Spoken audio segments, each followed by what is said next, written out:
The Secrets of Middle-earth is brought to you by the StarQuest Production Network and is made possible by our many generous patrons. If you'd like to support the podcast, please visit sqpn.com/give. You're listening to The Secrets of Middle-earth, where we discuss the hidden themes and deeper layers found in the works of J.R.R. Tolkien, whether in his writings or in any of the media derived from them. On this episode, we're going to be discussing the faith of J.R.R. Tolkien, the religions of the Legendarium, and the impact of Tolkien's faith on his world. I'm one of your panelists, Jeff Haecker, and joining me this episode are Kaitlyn Facista. Hi, Kaitlyn. Hi, how are you doing? Doing well. Thomas Salerno. Hi, Thomas. Hey, Jeff, how are you doing? I'm doing great. And Thomas Sanjurjo. Hi, Thomas. Hey, Jeff. All right. So before we get to the topic of this episode, there was a bit of Rings of Power casting and directing news that I thought we could touch on just since we've covered the show. The first of the casting was they announced several new cast members, along with one of them being recasting of Adar, who, if you remember, Adar was the dark elf / leader of the orcs in Rings of Power. I wasn't as familiar with the new actor. The previous actor I knew from a couple things, but just wanted to see what any thoughts y'all have on that. I know the character was one of the most compelling to me this season, so it'll be, it's a bummer to lose the original portrayal. And from what I read, it was the actor's choice, but you never know behind the scenes. But any thoughts on the casting or recasting? I was sad at first. I was very surprised, but now looking back on it, I think it makes a lot of sense knowing how they did all the promos. Like, they didn't really play up the character Adar, and the actor Joseph wasn't at any of the press stuff. So it seems like they must have known for a long time that he wasn't returning. And it was sad because I think he was my favorite character. And we're not losing the character, we're just losing his portrayal of him. So I'm excited to see where they go with it, but it was also kind of like a bit sad. Yeah, for sure.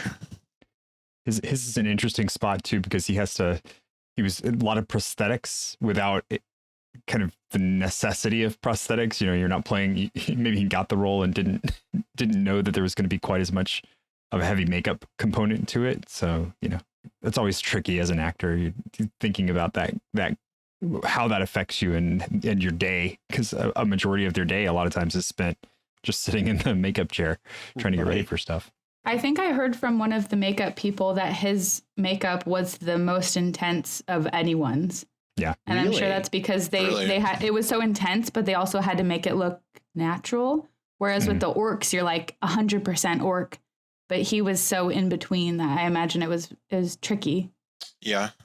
Well, it's a bummer. I'm glad we got to see him, though. So hopefully I'm looking forward to seeing what the next actor brings to the table. And then, like I said, they announced several new cast members, and I kind of paged through their IMDb's, and no one like super well of note that I really have known them from anything big from, but just several bit parts. But looks like they're just expanding the world, which is cool. I believe Thomas Sanjurjo, you posted some information about the directing for season 2. Yes. So it looks like we're going to have one director back in particular that I know I'm really excited about. And I think, Kaitlyn, you had said you were really excited about it too. Mm-hmm. So Wayne Chiep was one of the primary directors for this first season. And while his stuff was pretty good, I really loved Charlotte Brandstrom's stuff. So she did the first episode and then one of the later episodes that I really liked. And I like the symbolism that she brings to the screen. I think she did a really good job with kind of the beauty of the world and bringing that largeness to it. That was really good. And she's going to be leading next season. And then we have two new directors coming in, Sana Hamri and Luis Hopper, who are going to be doing 2 episodes each. So there's another 8 episode run, and Charlotte Brandstrom's going to be rounding out that other 4. So it looks like she's going to get the bulk of the story directing next time, which should be really good. Did she do episode 6? I believe so. I think that's the one that I thought so. That was my favorite episode. So I was really excited to see her coming back. And now she's got even more episodes. Yeah, right. Same. Episode 6 was probably my favorite. of the first season. So when I heard sure. that she was connected with that, I was like, oh, great. Awesome. More stuff like that, hopefully. Very cool. All right. Well, thank you for that bit of news. We'll discuss any news as it comes up, I'm sure. But so I guess we can move on to the night's topic, discussing Tolkien's Catholicism and his faith and how it impacts the legendarium and the religions of that world. So I just pulled together a couple kind of factoids about Tolkien. I did not realize he was not a cradle Catholic, meaning, for those who may not know, that means raised as a Catholic from birth.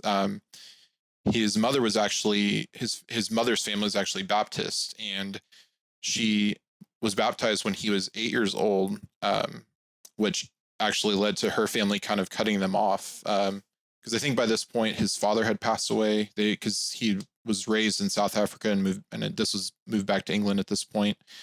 But he and then he was received into communion with the church in Christmas of 1903, from what I was reading. So we're almost 120 years from that. So ways back when he actually joined the church. And then when she actually passed away at a younger age, she left him in the guardianship of a priest, an Oratorian, which was the order founded by St. Philip Neri. Right. And the priest, whose name is Father Francis, who some people who've read other letters and biographies may have heard, he actually facilitated him having a relationship with his mother's family. So I didn't go into too much detail on that, but I thought that was just an interesting, because especially at a time when the ecumenism wasn't as big of a deal, of a Catholic priest kind of coordinating, having someone meet their family who of a different faith that may lead to them leaving the Catholic faith. So I thought that was really interesting. And then his wife, Edith, was also not Catholic prior to their engagement. And I think that her joining the church led to a little bit of estrangement from her family. If anyone knows any more. Yeah, that I didn't know. I wasn't aware of that previously. So that's an interesting fact. If anyone knows more about that, feel free to discuss. These are just a couple of the factoids that I kind of pulled together here. And then he did have a pretty powerful quote on the Eucharist that I wanted to read, or if anyone wants to give a brief description of what the Eucharist is in the Catholic faith, if some of our listeners who may not be Catholic, I don't know if anyone wants to take on the challenge of describing the source and summit of the Catholic faith in 50 words or less. If anybody can do it. If anybody No can pressure. do it. I don't know about 50 words or less. Tolkien's a little more wordy than Exactly. that. But, no, I did like this because he wrote in a letter to his son that in the Blessed Sacrament, you will find romance, glory, honor, fidelity, and the true way of all your loves upon earth, and more than that. And I really like the depth to that, because it's one of those things that we don't think of very often. We get the joke is that we go up and receive the wafer, right? And it's like a cracker, and and the outward expression of it, the physical expression of what's happening, is very simplistic, right? When you just say, okay, you go up and you receive this little cracker on your tongue, and that's it.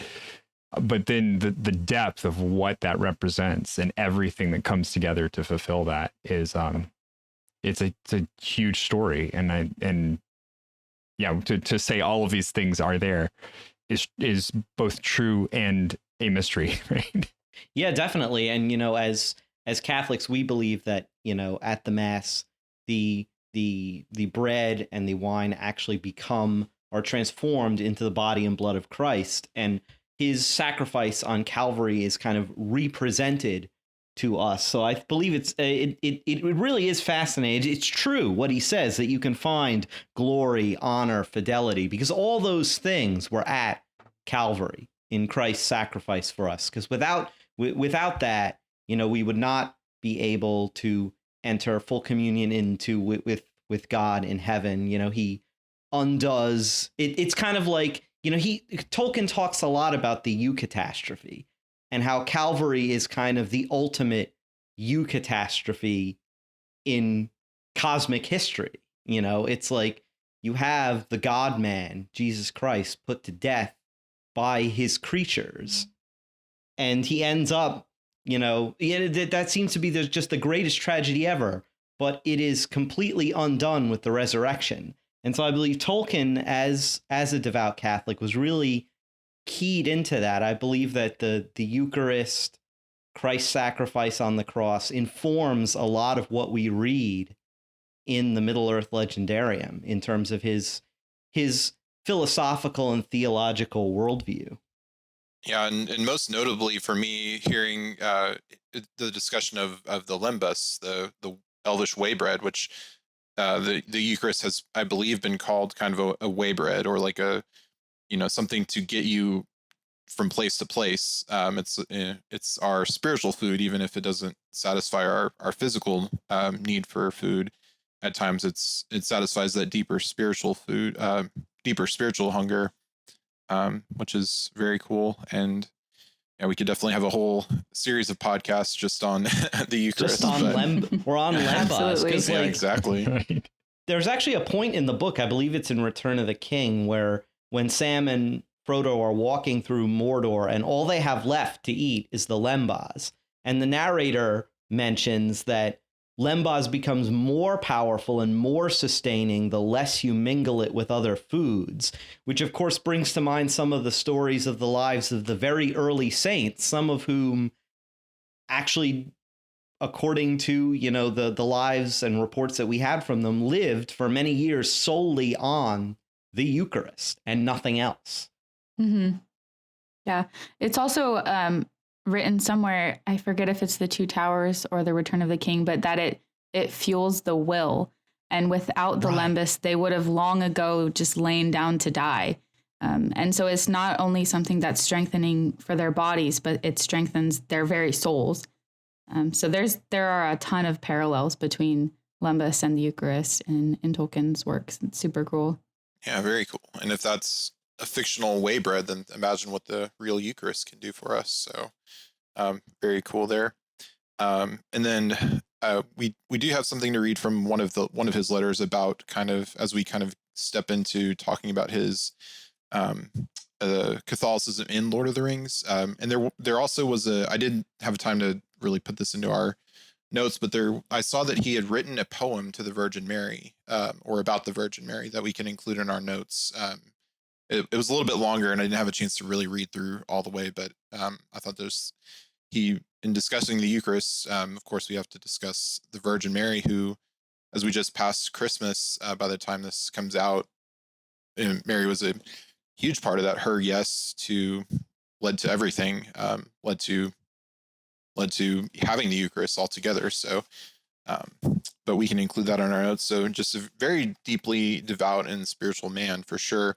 And one other little fact I found was apparently after Vatican II, which was the Second Vatican Council, when they changed the Mass from having to be celebrated in Latin to being able to celebrate it in the vernacular, or whatever your native language is, like English, Spanish, whatever the case may be, he would always in Mass basically yell the responses in Latin because he was so frustrated with the change.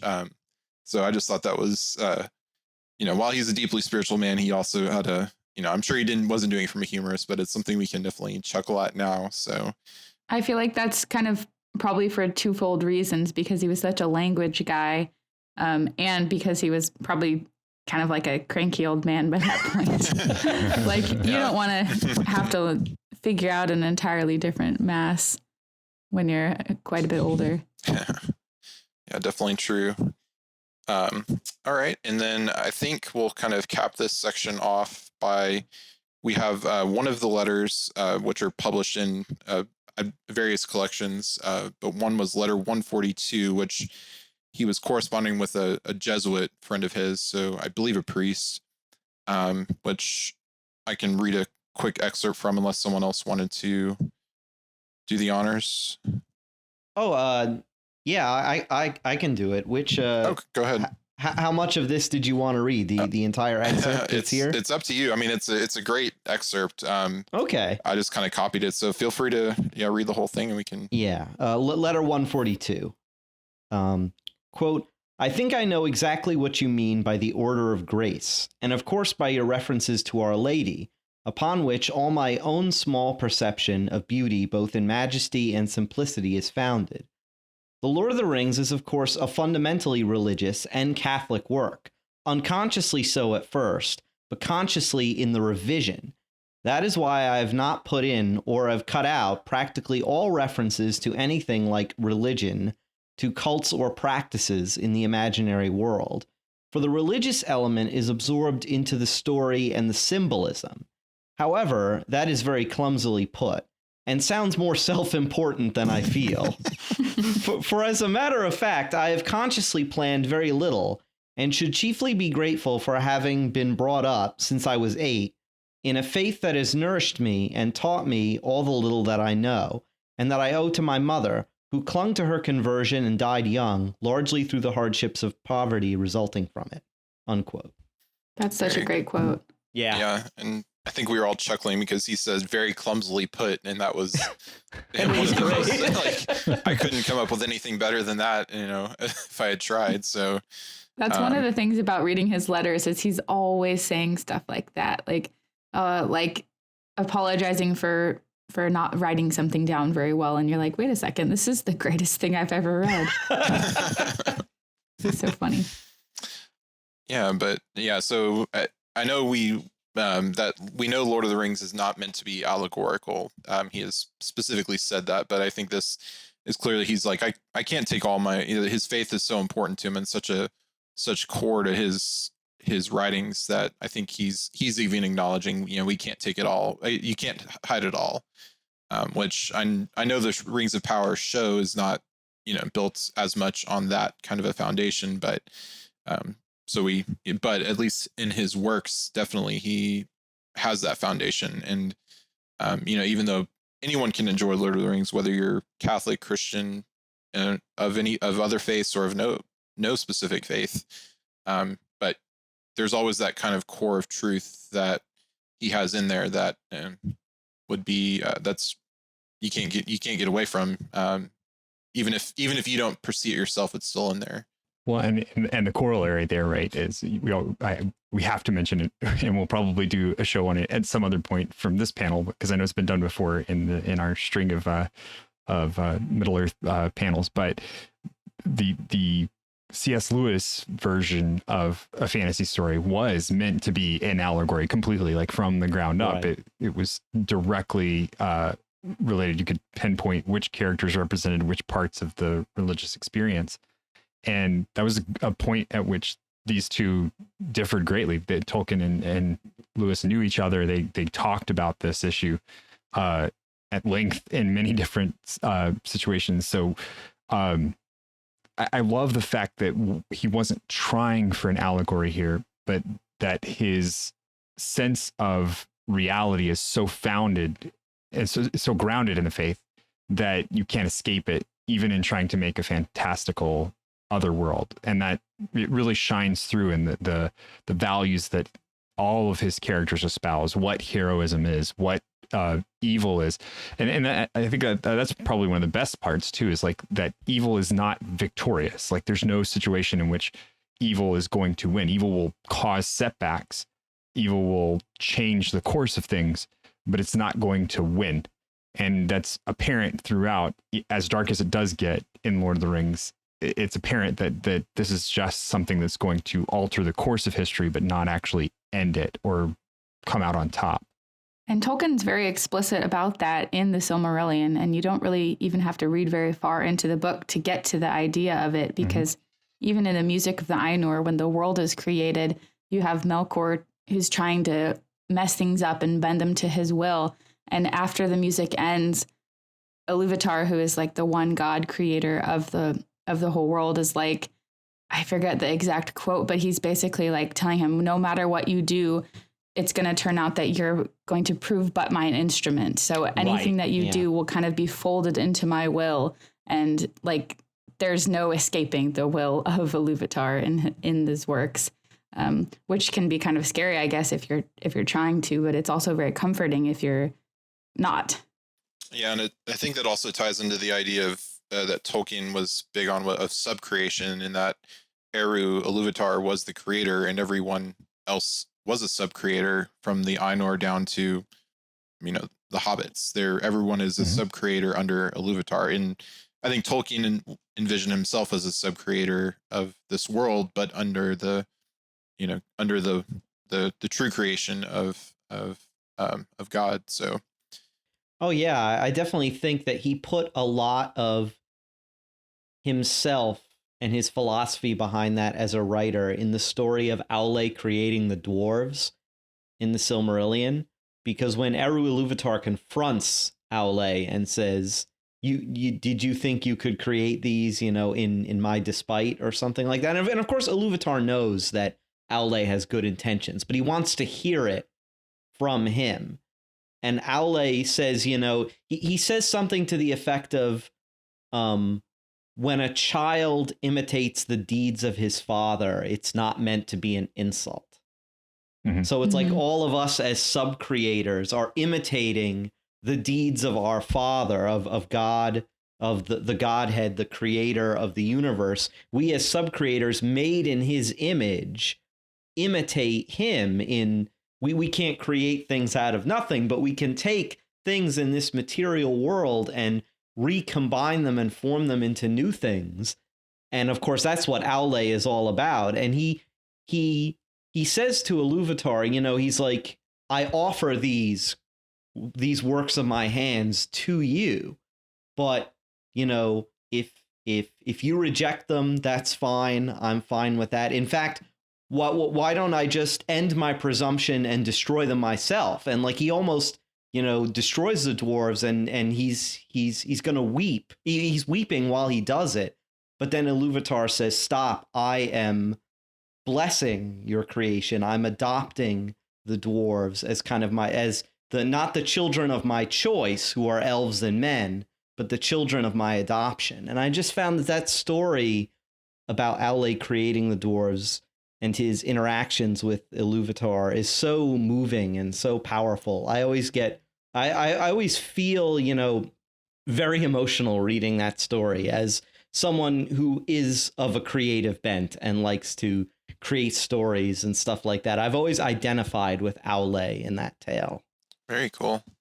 Well, I think that we've kind of been touching on it, but I guess we can kind of formally move into discussing the religions of the world of Arda, which, to clarify for those who may not know, Arda is the world, and Middle-earth is actually a continent in the world. So while we are the Secrets of Middle-earth podcast, we do discuss other other continents and places in the world.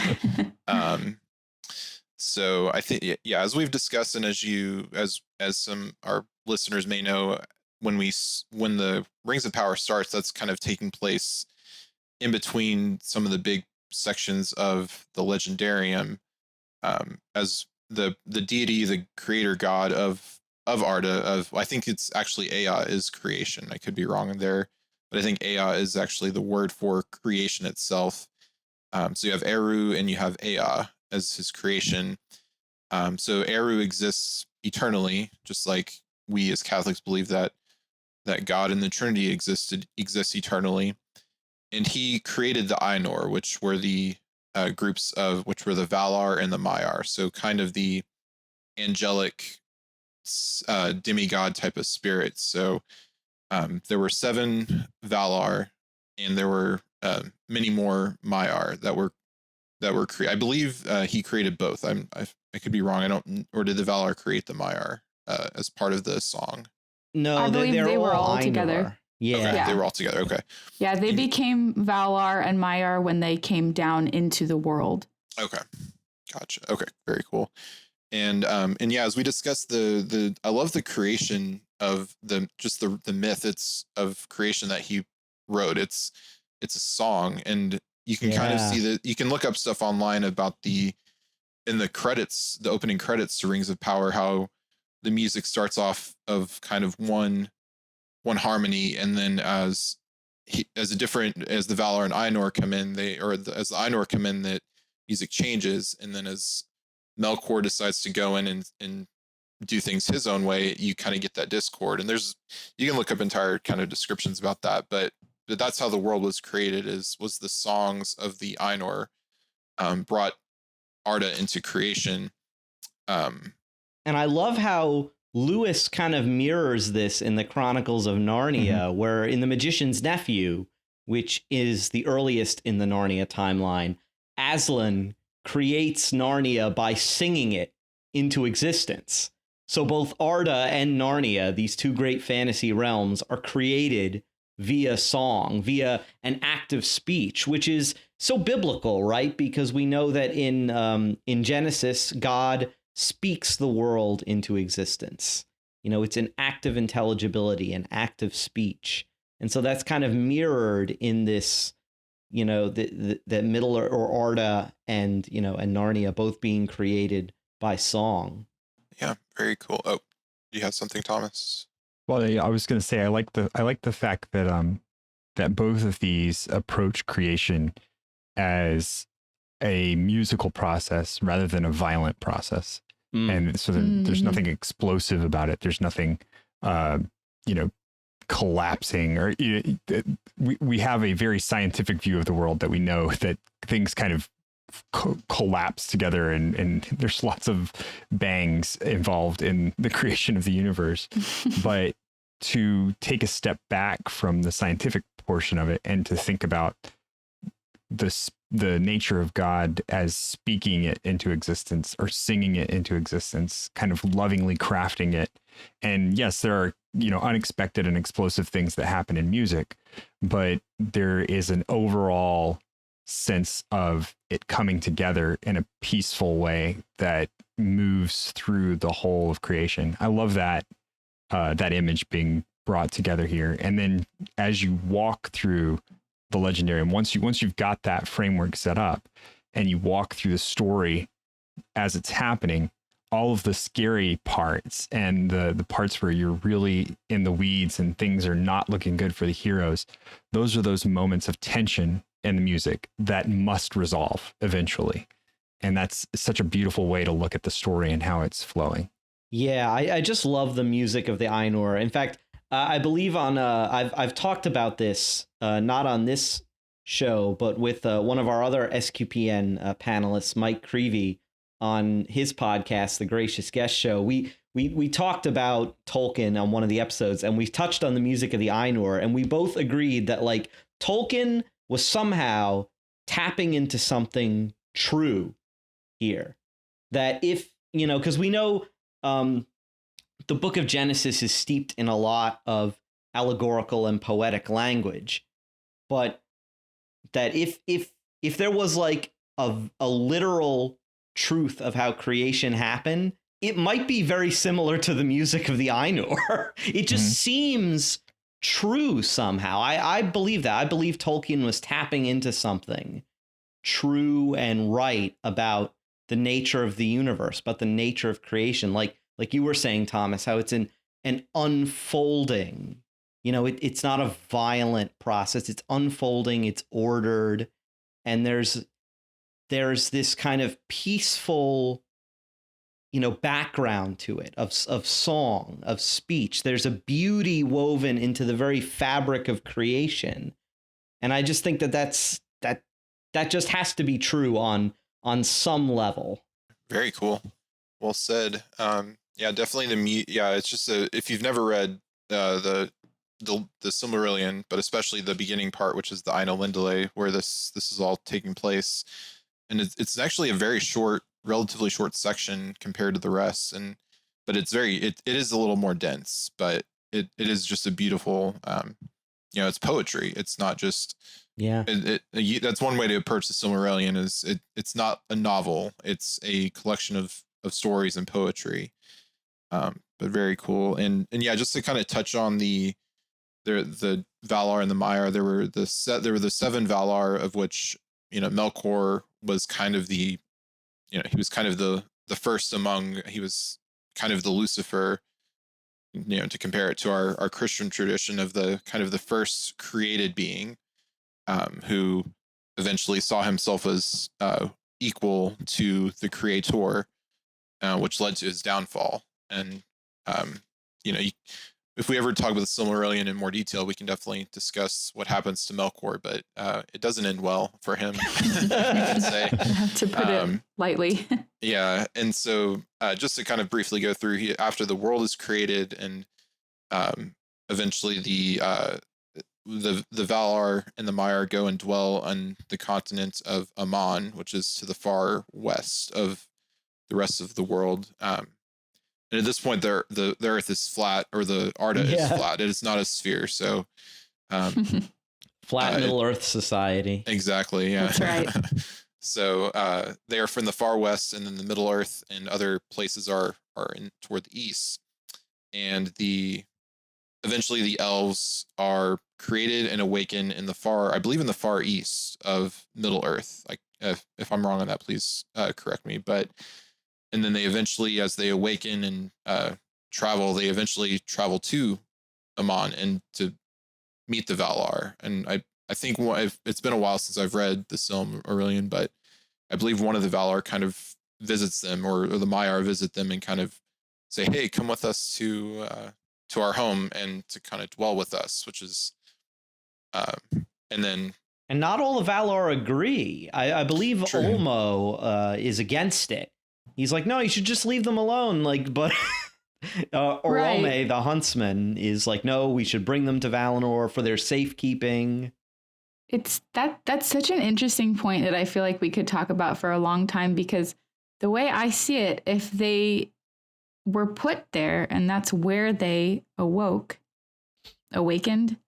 like, that isn't that where they're supposed to be? And so for them to immediately be like, let's bring them over to Valinor, like, I don't know how I feel about that, but that's a whole nother topic. Yeah, because Eru Ilúvatar, after the Arda is created, he kind of is steps away. So that is kind of an area where I think the Christian tradition kind of differs, in that in this world, he eventually comes back in a very big way. Prior to the events of Rings of Power, but toward the end of Rings of Power, I guess. I hope we get to see that. Exactly. But so he kind of steps away, whereas in our world, our faith, obviously God is very present among us and with us. He kind of makes the Valar his viceroys in a way. He gives them sort of stewardship over the world, kind of almost in the way how in Genesis he gives mankind stewardship over the world. You know, he's like, have dominion over the earth and all the other creatures. Whereas in Middle Earth, it's the Valar, these angelic beings, who are the stewards of the earth. Yeah, and as the elves, like, so we're kind of glossing over a lot here because there's so much. We're not recapping the entire Silmarillion right now. I don't think it's possible.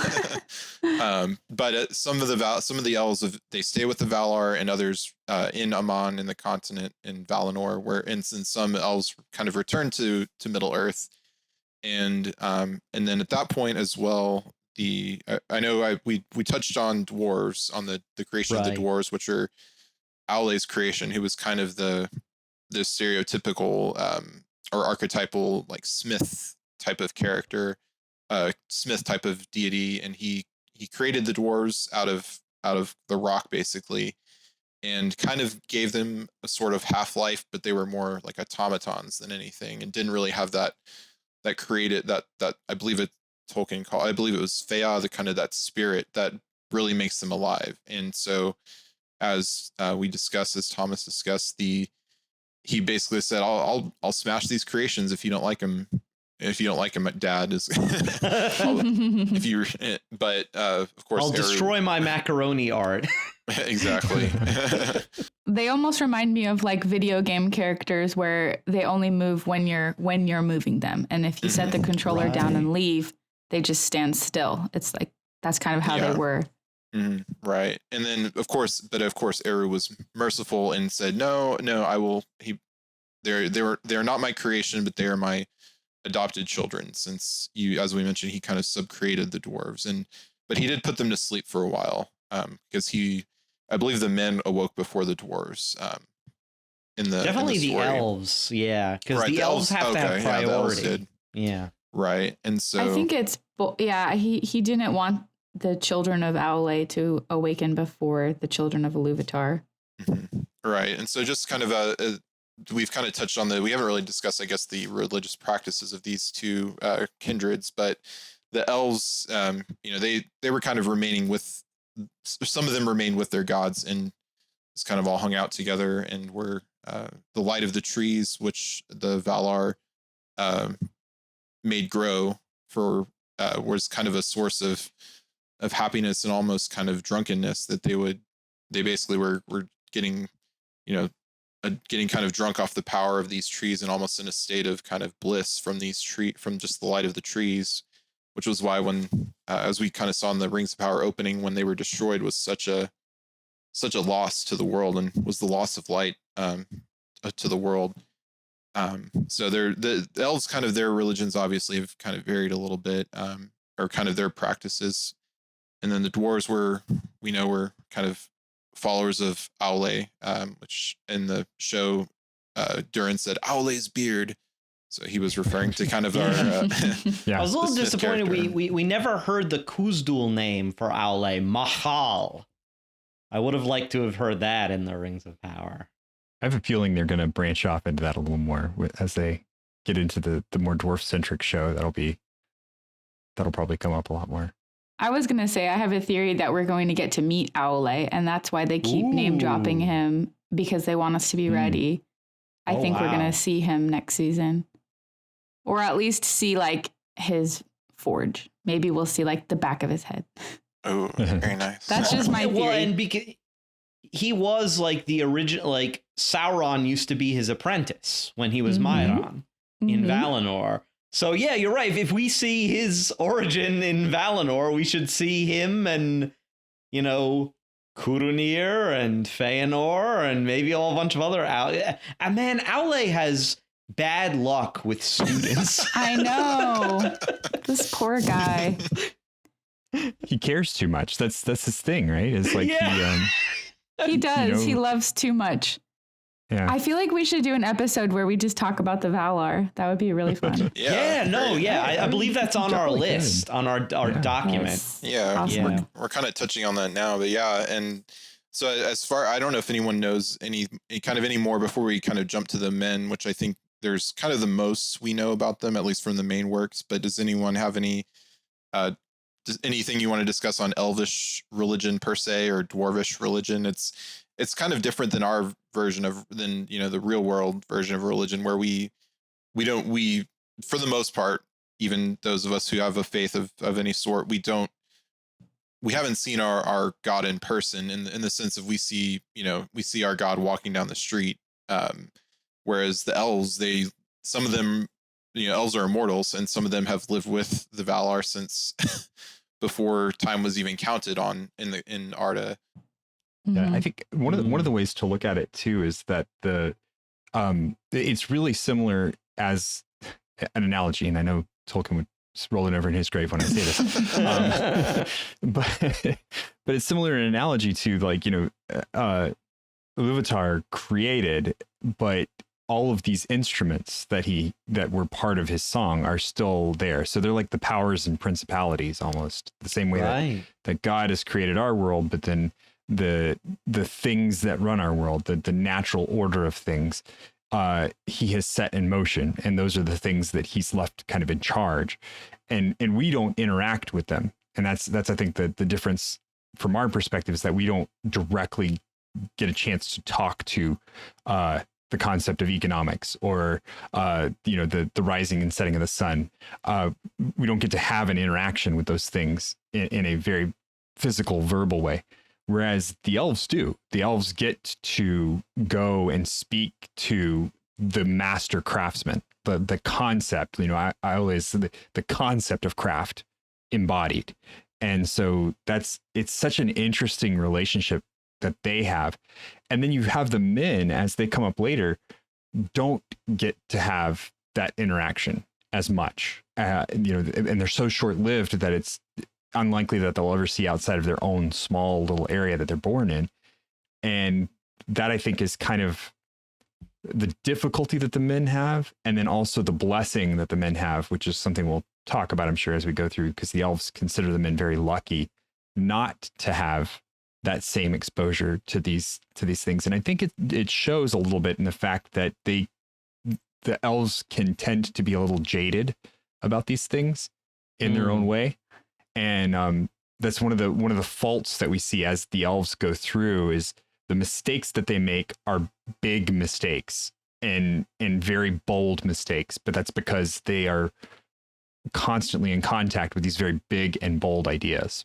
Yeah, and the way the elves think about the afterlife of men is very interesting, because they call death the gift of men, whereas men only see death as a curse. But if you look at it from the elves' perspective, because, okay, unless they're slain, elves don't die naturally. They rarely get sick, and they don't die of old age. And even when they are slain, they just go to the halls of Mandos for a period before being re-embodied. They never leave and go to a true afterlife. They're functionally immortal. And they look at men and they're like, you get to leave. You guys are lucky. You get to leave this world of sorrow and tragedy and go to be with Iluvatar. We don't get that until the eschaton, until the end of Arda. So it's interesting, though, the way elves see men as kind of the beneficiaries of this gift, whereas men, especially as shown with the Númenóreans, are envious of the elves for their immortality within the world. I just think that that's an the whole concept of the different races having different destinies and different afterlives is just really fascinating. Yeah, and to kind of touch on, as we kind of touch on the afterlives of the elves, the dwarves also, they're mortal.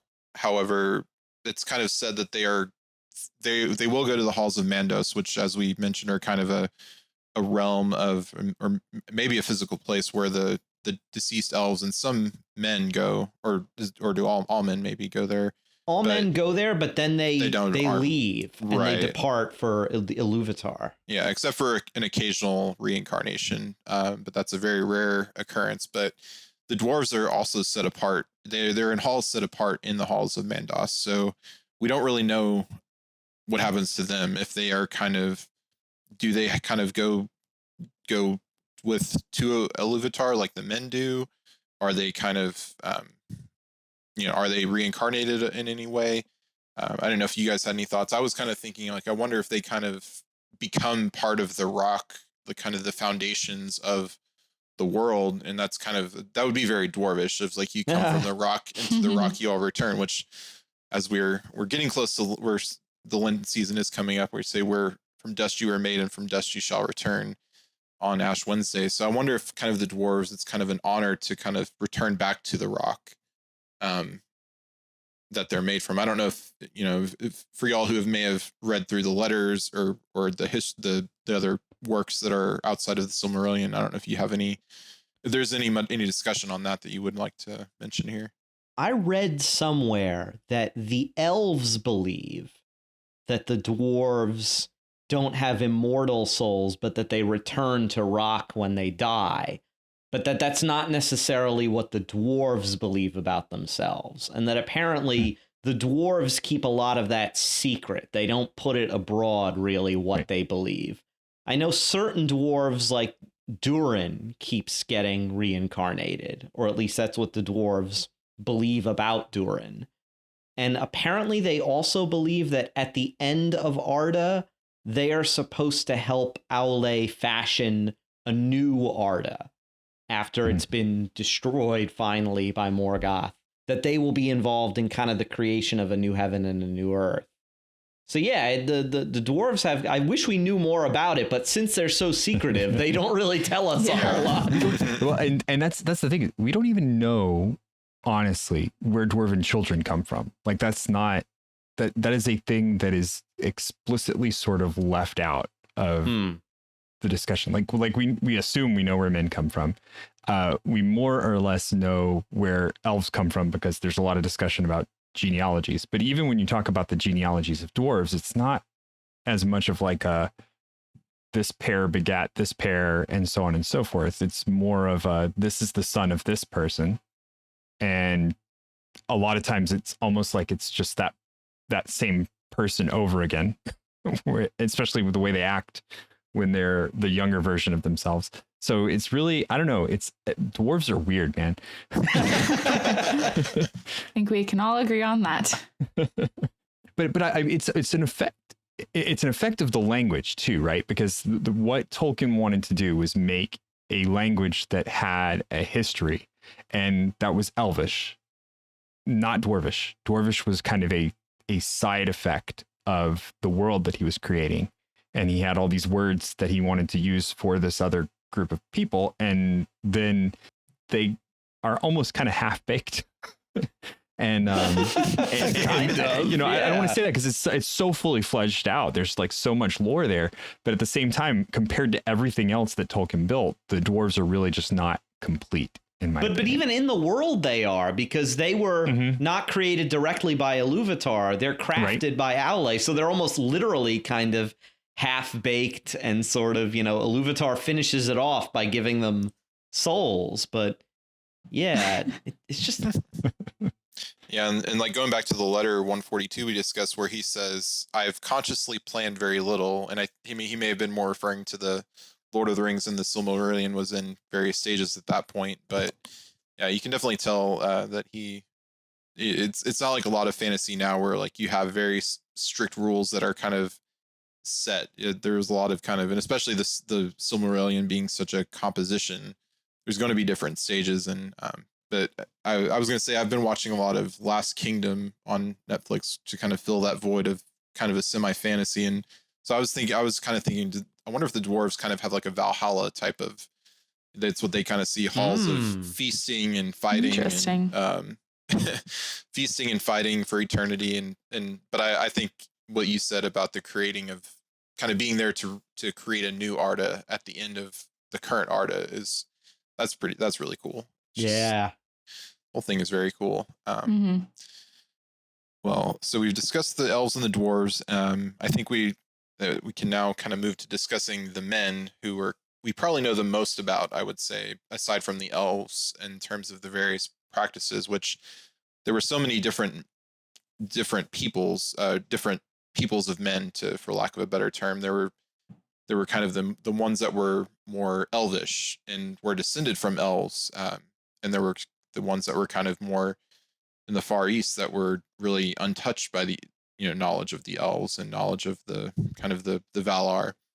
So I think it's kind of I've kind of liked the idea of men becoming, kind of the point of men is to become the masters of Arda, which as we've discussed, the Earth we're living in now is Arda, just far in the future, and the stories of the Legendarium are kind of in the past. But so I think kind of the idea of men becoming ennobled to become the masters, which kind of culminate in Aragorn in his line, being descended from even a Maya, because one of his ancestors married an elf. One of his ancestors was a Maya who married an elf and bore, and then the daughter of that union was Luthien, who Beren married to. Eventually, their line became the line of Aragorn. I'm not sure how procreating with a Maiar works, but it's cool. I like the idea, but I just don't know how that works.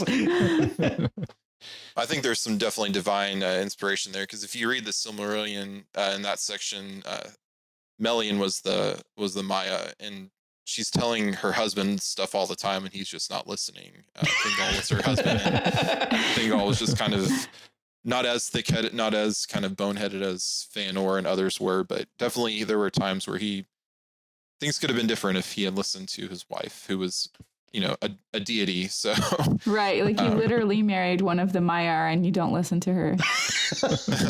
Okay.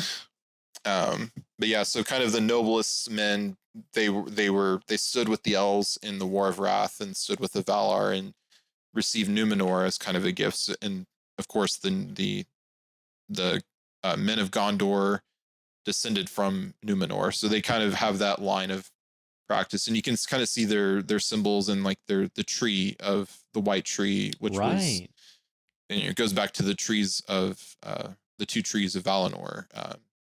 And I hope we get to see some of the tree action in the show of because the tree in Gondor was a seedling of a tree that was of the tree we see in Numenor that we saw kind of flowering in the show. Tolkien takes so much time to give us a genealogy of a tree, and it's great. Right. Yeah. I think if we don't see that, I will be very surprised because Isildur plays a pretty big role when it comes to the tree. Mm-hmm. And the tree is pretty important to the fall of Numenor. So if we don't get that, that'll be another moment where I'm kind of scratching my head. It's interesting. I think out of all the men, I think we know the most about Numenorian religious practice. I believe it's described briefly in the Silmarillion, and I think also in the Unfinished Tales, because in the middle of Numenor, you have the Sacred Mountain, the Menel Tarma, and there's apparently 3 times during the year in which the king and all his attendants and the people ascend the mountain, almost like Moses ascending Sinai, you know, and then they ascend this mountain where everyone is completely silent except the king, who offers prayers to Iluvatar 3 times a year. And of course, we know that the Numenorians end up completely doing a 180, you know, face turn and go from worshiping Iluvatar to worshiping Morgoth. And they actually have a temple where they sacrifice people. But yeah, it's interesting that out of all the men, we know the most about the cultic practices of the Numenorians and not so much about other people. Yeah, and we even can kind of see that callback to that in the Two Towers, and I believe it's the chapter Window of the West, when Frodo and Sam are taken by Faramir's by his men. Before they have a meal, they look to the west. That's so cool. As kind of I don't have the quote in front of me, but it's something along the lines of we look to our former home Westerness and elven home of old, kind of looking to their past and also to the place they can never go of Aman, where the Valar and the elves will eventually all return to. So yeah, and it's crazy because that's really like the very last remnant of this fully built up religion that Numenor did have. And then you get to the end of the Lord of the Rings and like that's all that's left. So it's kind of cool and very sad seeing the way that it's deteriorated and been lost over the years. Yeah, and so there's varying other practices among different peoples of the Eastern, as we kind of saw in the show, some of the people who were fought for Morgoth in the war, they essentially worshipped him as their god. So he kind of had twisted their belief, and they grew up.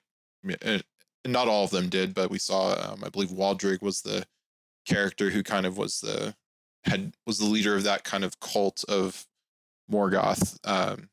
So there's. Yeah, and it's funny because even at that point, even like in our Catholic faith, Morgoth had already lost at that point and was gone and is never coming back. So that's you're kind of worshiping a thing or that's not even there anymore. But his the taint of Morgoth is still there, and all the Maiar he corrupted and all. Which, of course, his chief lieutenant was Sauron. So it'll be interesting to see in the show kind of how that develops. And I don't know if we want to get into too many spoilers for the Silmarillion and the Akalabeth. Maybe at some point we can have a kind of a spoiler discussion for those who don't want to know anything about what the show might bring. But I'm interested too to see in the show kind of because it looks like some of our characters of Nori and the Meteor Man going to the east, so we could see some, Eastern, maybe some of these Eastern religions and peoples that we don't know much about. Yeah, I am really interested in that because they have a blank canvas to play on with that, and so I am really, really fascinated to see where they go with that storyline.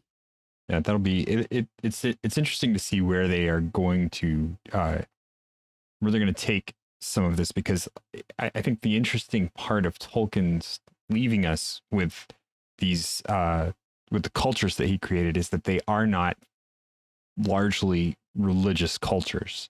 They are intrinsically valued cultures. They have a lot of history. They're very intent on the ancestry and the history of what they are, but there aren't churches built in Tolkien's world.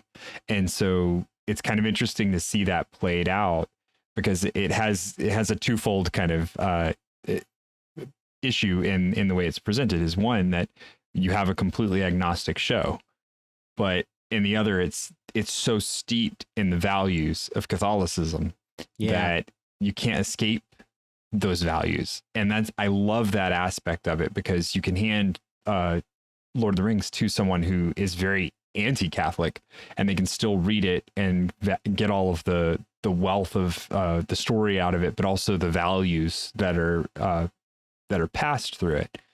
And, then to open the discussion from that point, like, well, Tolkien was Catholic, and that's why a lot of this stuff is the way it is. I used to do that in college with people, because I had a lot of friends who were atheists and agnostic. I even had neo-pagan friends, and we would talk about the Lord of the Rings, and I'd be like, yeah, he was Catholic, and there's all this Catholic imagery and stuff, and I'd explain some of the symbolism, and they'd be like, really? It's like with us, we're, as practicing Catholics, we're clued into a lot of this stuff.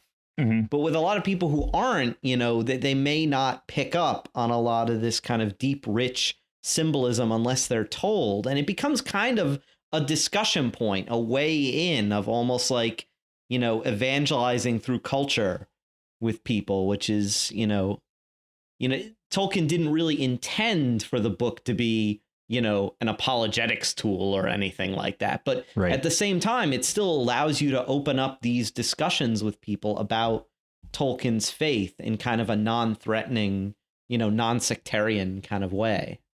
Very cool. Well, unless y'all had anything else to say about any of the religions of men, I thought we could briefly have a little fun chat about the Hobbit afterlife and what we think that might be. Because as far as I know, there's no really any kind of Hobbit religion or anything.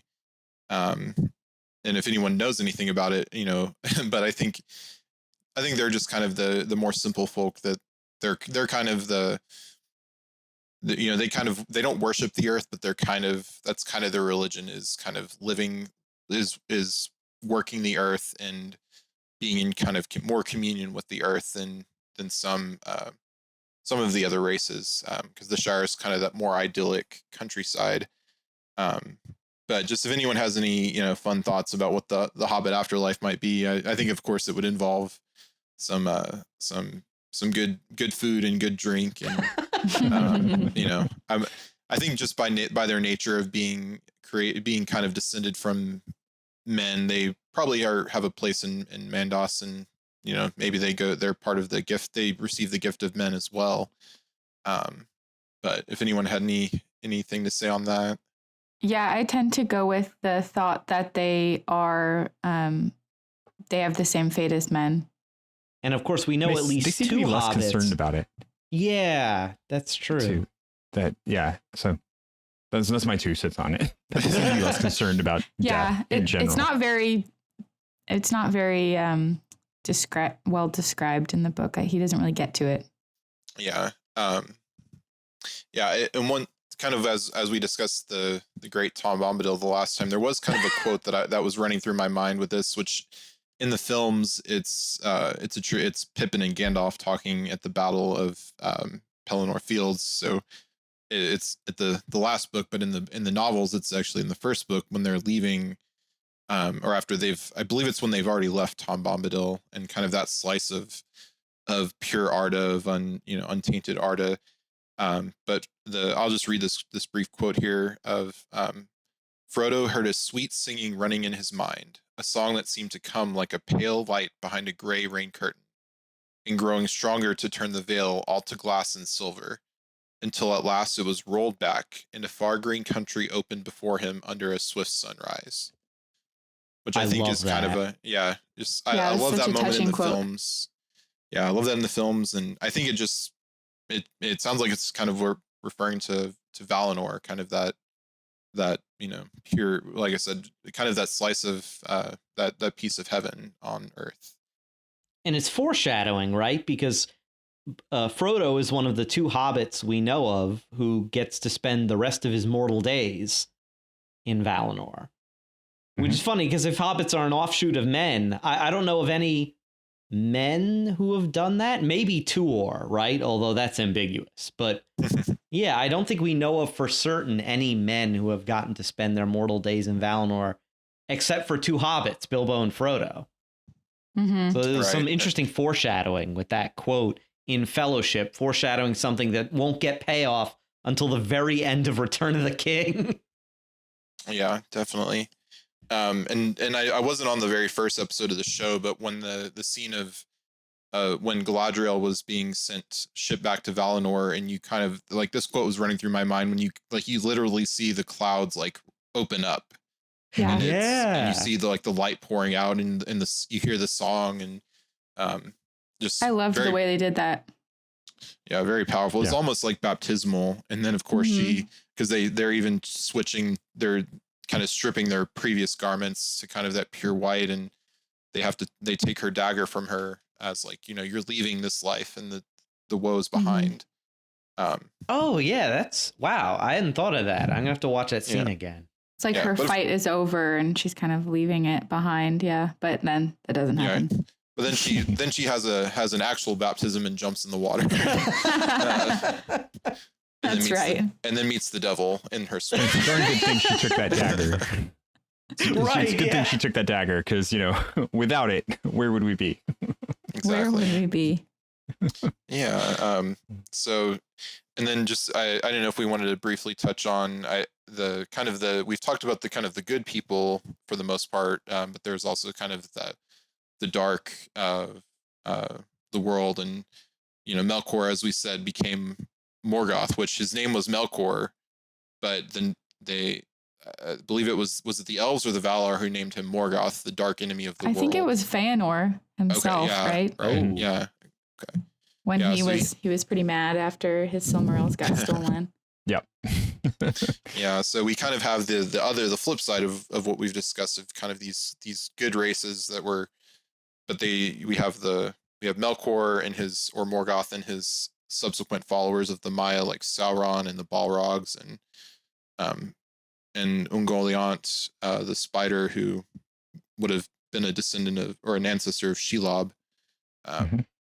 And then, which, as a side note, the Ungoliants, what we know about her basically is that she has a hunger for light, which is why one of the reasons she kills the trees with Melkor. But she has a hunger that can't be satisfied. So she's basically eternally hungry and will never be satisfied. So that's kind of a clue of Tolkien's, like, the bad, you're going to be hungry. It's going to be a lack. It's which is, I mean, that's basically what sin is it means without, or it's a lack of good.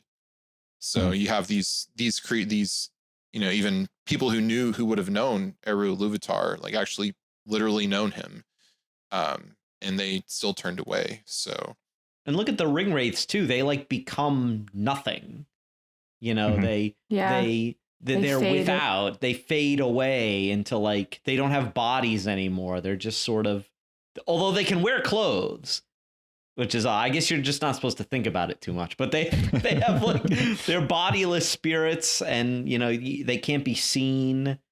Yeah, there's a lot of interesting symbolism there. So I have a quote from letter 183 that I think would be kind of interesting for this discussion. Honestly, I think people should read this whole letter if they have the letters of J.R.R. Tolkien, so I don't want to read too much. But he starts talking about absolute evil. He says, "In my story, I did not deal in absolute evil. I do not think there is such a thing, since that is zero. I do not think that at any rate that any rational being is wholly evil. Satan fell. In my myth, Morgoth fell before creation of the physical world. In my story, Sauron represents as near an approach to the holy evil will as is possible." Then he goes on for quite some time. He also talks about the religion of Numenor. So it's a really cool letter. People should check it out. And I don't want to read the whole thing, but I thought it was kind of relevant. This is one of the areas where I liked what they did with the Sauron that we see in the show, where he thinks he's doing right. His evil is him wanting to fix things. And you mentioned Ungoliath and the hunger, and Melkor with the sense of wanting to control, and the constant kind of theme is this inward focus rather than this outward focus, right? Where you've gone from because we all experience want, we all experience a lack of something, and the issue is when we try and focus on that lack and focus on fulfilling that lack ourselves, or trying to embrace that lack and figuring out how to fix it, that's when problems start. Whereas if we embrace that lack and know everyone else has it, it is a universal state of existence, is to not be complete, but then to settle into that without a desire to fulfill it ourselves, right? And that brings us back to the creator, where there's got to be a reason for this, and just being open to that movement. That's where the evil good divide is, right? Is I don't have all the answers. I think that's one of the beautiful things about Aragorn, is that he doesn't feel like he has a claim to his rightful place as king until he's kind of walked through all of the things that he needs to do. He knows that there is a moment that will be fulfilled, and that time will come. He doesn't just walk into Gondor and say, "I'm the king. That's it. Give me the crown."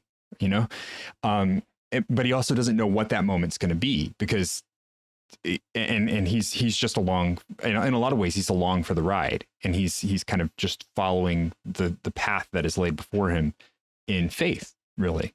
And that's the beautiful thing about his character.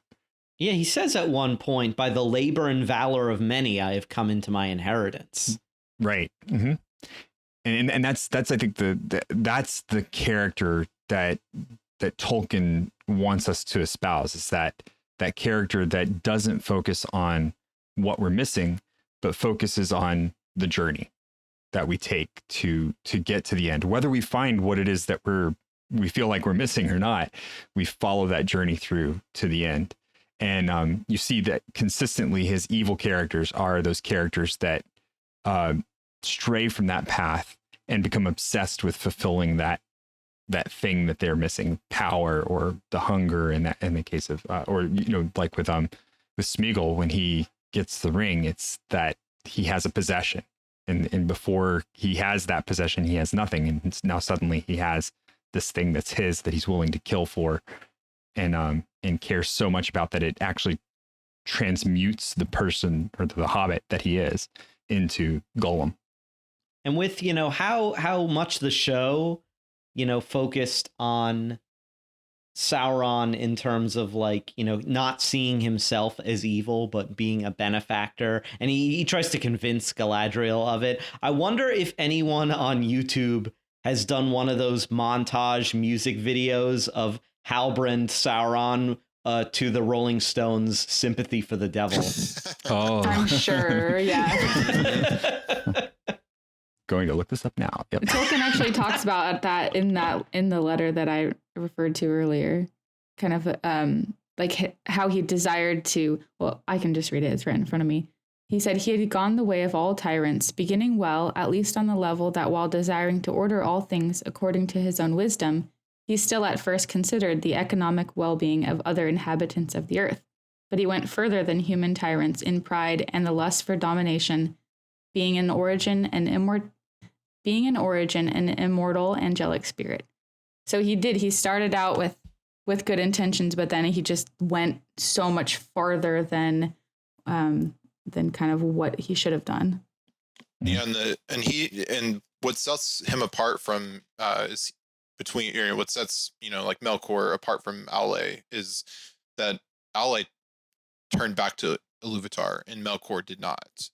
And even though he returned, he returned to the Valar to face judgment and was imprisoned for a while, he still eventually left that. He didn't kind of ultimately accept their judgment, and Sauron never return to accept kind of the judgment of the Valar, which I think we discussed in a couple episodes ago, kind of about can the orcs be, are they truly evil and can they be redeemed? And kind of the conclusion was, it's not up to men or elves, it would be up to the Valar, and they're never going to go do it. So it's like they have the opportunity, but they're never going to take it.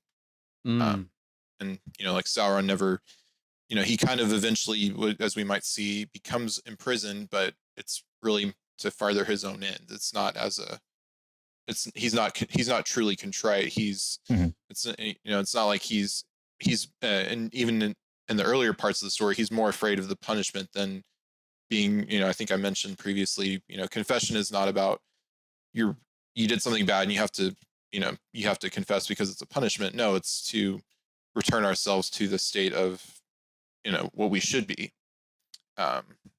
There's so much you could go on about with that story. Yeah. And as we kind of get, I think we're kind of wrapping up this section. I don't know if anyone has any other comments on, kind of the religion of the orcs, I think is just kind of based on fear of their, they worship this evil and that's all they know. And so that it's kind of a, and men too, of, like we saw the kind of the followers of Sauron, like Waldreg, were kind of never left that kind of evil cults. And it was interesting seeing Theo kind of being almost taken in by that, but then eventually being saved. And Mm-hmm. Hopefully he doesn't become, some evil character, but has an eventual redemption. I hope he does. I'm with you. I just want to see something very tragic. We have to have the betrayer in there somewhere, like the second age is brutal, man. Like you got to get ready. But of course, like some of these so-called Morgoth worshippers will just worship anyone with power, as Waldreg says.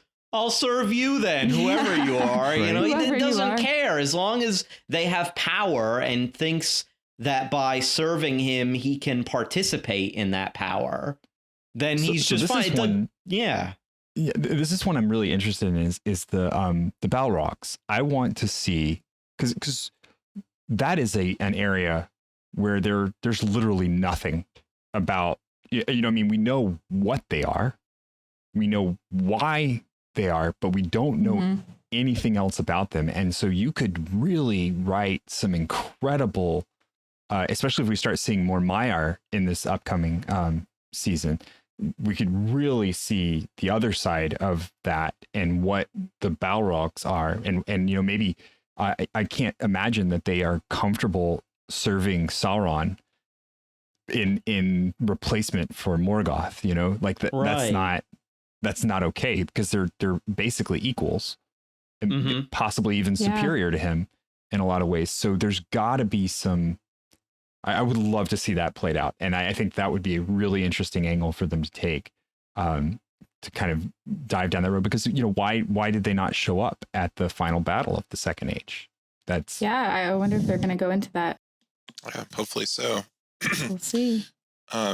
Well, I think if no one else has any other comments on this, we just have a final brief section that I thought I found this actually a while back, and when we started talking about this topic, I said this would be a great place to mention. It is the cause for the canonization of Tolkien, which for our listeners may not know, that means the process of him becoming a saint, a recognized saint, I should say. And the cause was actually opened, I believe, 5 years ago on the anniversary of his death, which is also the date that the show premiered, September 2nd. And the way it works is if a cause is opened, you celebrate a mass for that cause.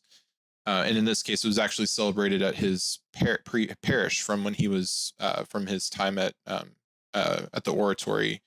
I'm not sure if it was in Oxford or where he taught or if it was just where he grew up. But so they started, and 5 years ago, they did the first mass. And I believe the next step. So if anyone knows, on our panel, would like to kind of discuss the kind of the first step is the Vatican would have to recognize the cause for canonization. And at that point, he would be considered a servant of God. So if you've heard servant of God, that refers to someone whose cause is recognized by the Vatican.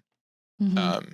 And then to move on from the servanthood of God, or to move on from that, the next section would be the beatification, which I believe means one recognized miracle, and that can be a variety of things.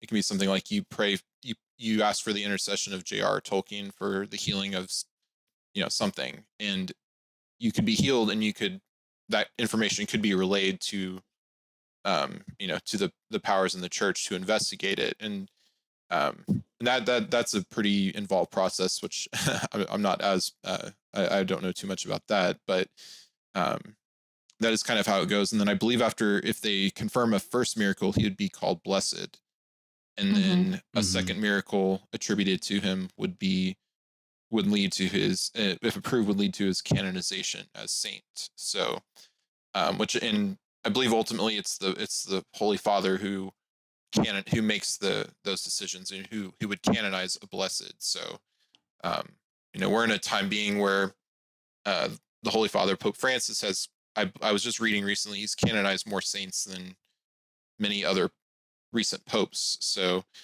and as far as I could tell, there was no update to the cause of canonization, and it's been open for 5 years, but these can take a very long time. So, definitely keep that as you can definitely pray and we can still pray for the intercession of Tolkien. The way we know he's a saint is the miracle is approved and is confirmed as a miracle, meaning he is interceded for us before God. And there is, I won't read it here, but there is a prayer for his canonization, which we can include a link in the show notes. So, just even if you're not asking for his intercession, we can pray for the cause of his canonization, which I think would be just having the guy who wrote Lord of the Rings be a saint I think that'd be really cool. Yeah. If G.K. Chesterton can have a cause for canonization, then so can J.R.R. Tolkien. Exactly. And we were talking about that. I think someone mentioned that on the Discord for the SQPN recently about the cause for G.K. Chesterton. So, definitely, something to keep in mind and to pray for. But yeah, it began, I believe, 5 years ago. So, we'll see where it goes. But anyone else have any closing thoughts or comments on the Eucharist, on Tolkien's faith, religions in Arda, Hobbit afterlife, anything? I just feel like Tolkien was so steeped in his faith that the way that he wove it into his stories is so beautiful, because like we said, like anyone can enjoy The Lord of the Rings. The Lord of the Rings is for anyone because at its core, it's such a wonderful and exciting story. But then when you do begin to look at it with a Catholic perspective, which is the same one that he wrote it with, you just like uncover so much more. It's almost like an iceberg, how there's just so much more beneath the surface. And so even in my conversion to Catholicism, like I already loved The Lord of the Rings, but now my love for Tolkien is just so much deeper. And I feel like he's really enriched my faith and the way that I see the world. And so it's just super cool. And then seeing even in the Rings of Power, how we are getting to see Numenor, I hope we'll get to see the way that their own religion and the religious practices of the Numenorians kind of played out. So I'm excited to see that. I hope we will get to. Yeah. And even as a cradle Catholic, I can say that my faith has deepened just by being a fan of the Lord of the Rings and of J.R.R. Tolkien's works, because, just discovering all these deeper layers, has encouraged me to, learn more about the truths and teachings of our faith. So, I believe, for anybody, whether they're Catholic or non-Catholic, there's just so much to learn about Tolkien's worldview and his just how the story kind of exists as an expression of his beliefs is just a really fascinating topic. And we could just, I'm sure, there could be an entire podcast series just devoted to it. Definitely. Yeah. Yeah. It's funny. We're talking about you're finding how much the faith that you deepen because of this. And then you have like death metal being written about from Tolkien based off Tolkien's works. So it's just funny how there's, or maybe not death metal, but heavy, that I'm kind sure. of thing. That's not necessarily Catholic, but you can kind of see both ends. He's universal. Tolkien is just, he transcends all. Which is so much our faith, right? Where it's just, it transcends that, and I loved the fact that I learned in this, the phrase cradle convert, which is kind of what they called him. I think I can even one up him on that one, that I was baptized Catholic, left the faith, and came back. And, my running gag is that it was to avoid becoming a priest, because I think that would have been something that, like God was like, no, that's not for you. You're going to be the father of 8 children. So that's, here you go. Move you away for that bit and then bring you back. Bring you back. Yeah. So I really feel that. And I feel like it's one of those things where there's so much meaning that was steeped into me in that time where I was growing up Catholic, that even being in evangelical churches, I always approached things in a very Catholic way, and it rubbed all the people I was with very much the wrong way. But because they hated it. It was like, and it was like, I didn't know where things were in the Bible, and they were like, well, you need to prove that. And I'm like, I don't know where it's in there somewhere, because it's something that I had grown up hearing, and so I would get into so many arguments like that, and they've strengthened my faith, but in turn, I think I was able to strengthen theirs, because I had this conception of it where it's like, you don't have to know every single little letter of it to get the deeper meaning. Right. And I feel like, that's kind of where Tolkien stuff stands, is you as much as we love it on this podcast, as much as we love like the whole history of everything that goes on, and hopefully we're kind of conveying that love to everybody that's listening. You don't have to know all of this stuff to really enjoy just even the Lord of the Rings, right? So you read the Lord of the Rings, it's very much an incredible story by itself. And the reason it's such an incredible story is because of the richness of everything else that is brought to the table. Well said. Well, I think unless anyone else, anything else, I think that's it from us. We'd love to hear what you think about Tolkien's faith, the religions of Arda, and the Hobbit afterlife. Before we'd like to take a moment to thank our patrons who make it possible for us to create the Secrets of Middle-earth, including Mark G, Joshua E, Mary H, Thomas M, and Potter M. Their generous donations at sqpn.com/give make it possible for us to continue the Secrets of Middle-earth and all the shows at StarQuest. You can join them at sqpn.com/give. And you can let us know your thoughts at sqpn.com/Middle-earth, on our Facebook page or on Twitter. Send an email to middleearth@sqpn.com, or visit our channel on the StarQuest Discord server at sqpn.com/discord. We'll be back soon for an episode discussing, relevant to the theme of St. Valentine, discussing romantic relationships found in Tolkien's works. So until then, Thomas Sanjurjo, thank you for joining me and sharing the Secrets of Middle-earth. Thank you very much. Thomas Salerno, thank you as well. Thanks so much, Jeff. And Kaitlyn Facista, thank you very much. Thank you. And once again, I'm Jeff Haecker. Thank you for listening to the Secrets of Middle-earth on StarQuest.